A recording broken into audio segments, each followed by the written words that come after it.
Putin İlham Əliyevə zəng etdi. Nələr müzakirə edilib? Azərbaycan Göyçə istiqamətində irəliləyib, Ermənistanı qarışdıran xəritə. İran, İsraili və Amerika Birləşmiş Ştatları bazalarını vurdu. Ən iri miqyaslı hücum. İran, Amerika Birləşmiş Ştatları ilə danışıq şərtlərini açıqladı. Bakıdan Ermənistana 1023 ton taxıl yola salındı. Neft kəskin bahalaşdı. Maaş və pensiyalar artacaq, açıqlama.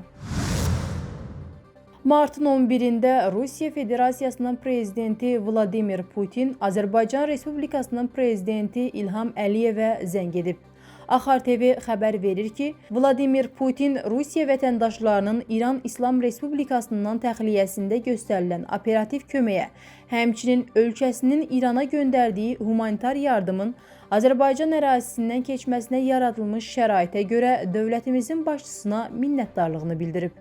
Telefon söhbəti zamanı liderlər Yaxın Şərqdə hərbi əməliyyatların tezliklə dayandırılmasının və münaqişənin siyasi diplomatik yollarla həllinin vacibliyini vurğulayıblar. Dövlət başçıları iki tərəfli gündəliyin aktual məsələlərini müzakirə ediblər.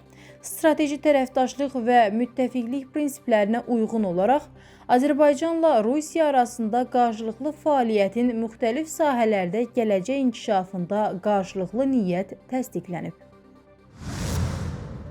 Ermənistanda Azərbaycan ordusunun Geqarkunik, yəni Göyçə istiqamətində yeni post qurduğu iddiaları yenidən müzakirə mövzusuna çevrilib. Axar TV publika aza istinadla xəbər verir ki, bu iddia ilk dəfə 2025-ci ilin sentyabrında Postvoyna Telegram kanalında yayılmışdı. Ermənistanın keçmiş ombudsmanı Birlik Qanadları siyasi təşəbbüsünün rəhbəri Arman Tatoyan həmin vaxt mətbuat konfransı keçirərək məsələni gündəmə gətirmişdi. Ermənistanın Müdafiə naziri Surен Papikyansa parlamentdə çıxışında Tatoyanın yalan danışdığını bildirmişdi. Birlik Qanadları təşəbbüsü iddianı yenidən gündəmə gətirib. Antisülh mövqeyi ilə tanınan birliyin üzvləri əllərində Azərbaycanın yeni mövqelər əldə etdiyini sübut edən peyk görüntülərinin olduğunu iddia edirlər.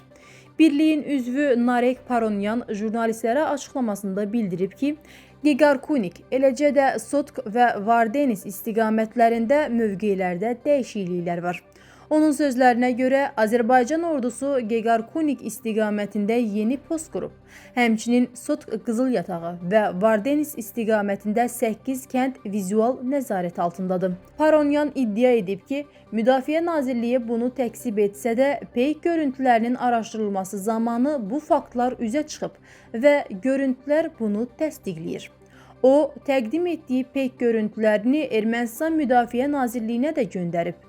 Ermənistan Müdafiə Nazirliyinin mətbuat katibi Aram Tarosyansa məsələyə münasibət bildirərək müxalifətin Azərbaycan ordusunun yeni postu kimi təqdim etdiyi mövqenin mövcudluğunu təsdiqləyib.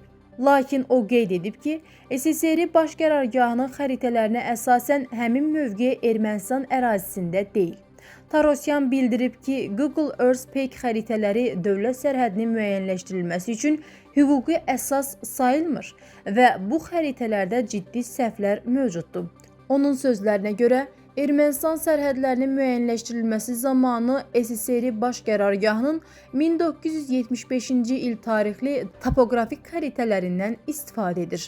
Nazirlik həmin xəritənin ekran görüntüsünü də yayıb. Martın 11-nə keçən gecə İranın İsrail ərazisini və bölgədəki Amerika hərbi obyektlərini bombardman etməsi regionda münaqişənin eskalasiyası başlayandan bəri İslam Respublikasının ən iri miqyaslı hücumu olub. Axar TV xəbər verir ki, bu barədə İranın dövlət televiziyası məlumat yayıb. Bu gecə həyata keçirilən Gerçək Vəd 4 əməliyyatının sonuncu 37-ci dalğası İranın bölgədəki düşmən qüvvələrə və obyektlərə qarşı ən iri miqyaslı əməliyyat olub. Televiziya qeyd edib. Məlumata görə raket və pilotsuz uçuş aparatlarının tətbiqi ilə həyata keçirilən bir neçə hücum azı 3 saat çəkib. Qeyd olunub ki, 37-ci dalğa zamanı Xürrəm şəhər raketlərindən istifadə edilib. Təl-Əviv yaxınlığındakı Peyk rabitəsi mərkəzi, Hayfa və Qərbi Qüdsdəki İsrail hərbi obyektləri hücuma məruz qalıb. Bundan əlavə, bildirilib ki, Amerika Birləşmiş Ştatlarının çoxsaylı hədəfləri, o cümlədən İraqın Ərbil şəhərindəki və Küveytdəki Amerika bazaları bombardmana məruz qalıb. İslam İnqilabı Keşikçiləri Korpusu sonuncu hücum dalğası zamanı 2 tonluq döyüş başlığına malik raketin buraxıldığını bəyan edib. İran yaxın şərqdə davam edən hərbi münaqişə fonunda Amerika Birləşmiş Ştatları ilə mümkün danışıqlar üçün şərtlərini irəli sürüb. Axar TV xəbər verir ki, bu barədə Əl-Mayadin telekanalı məlumat yayıb. Məlumata görə Tehran yalnız bir sıra tələbinin yerinə yetiriləcəyi təqdirdə əlavə addımları müzakirə etməyə hazır olduğunu bildirib.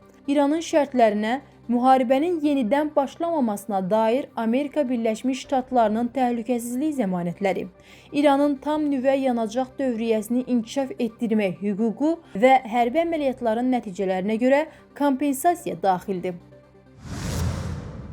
Azərbaycandan tranzit keçməklə Rusiyadan Ermənistana göndərilən taxıl yüklü vaqonlar bugün Bakıdan yola salınıb.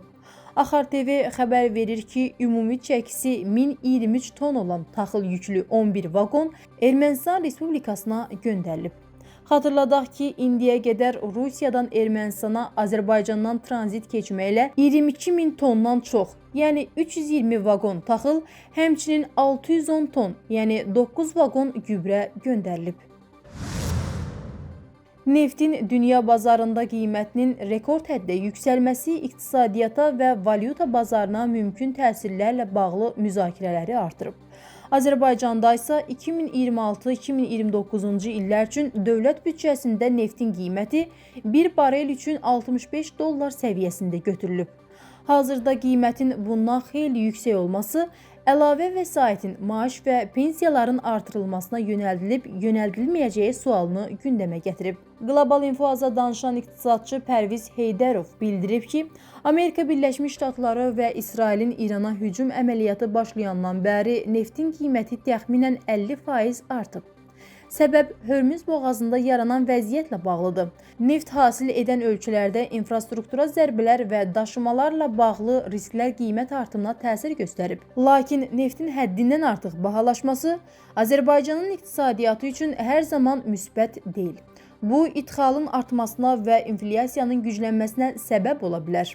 Enerji daşıyıcılarının bahalaşması ərzaq və digər zəruri malların qiymətlərini də artırır və nəticədə ölkəyə inflyasiya idxalı baş verir.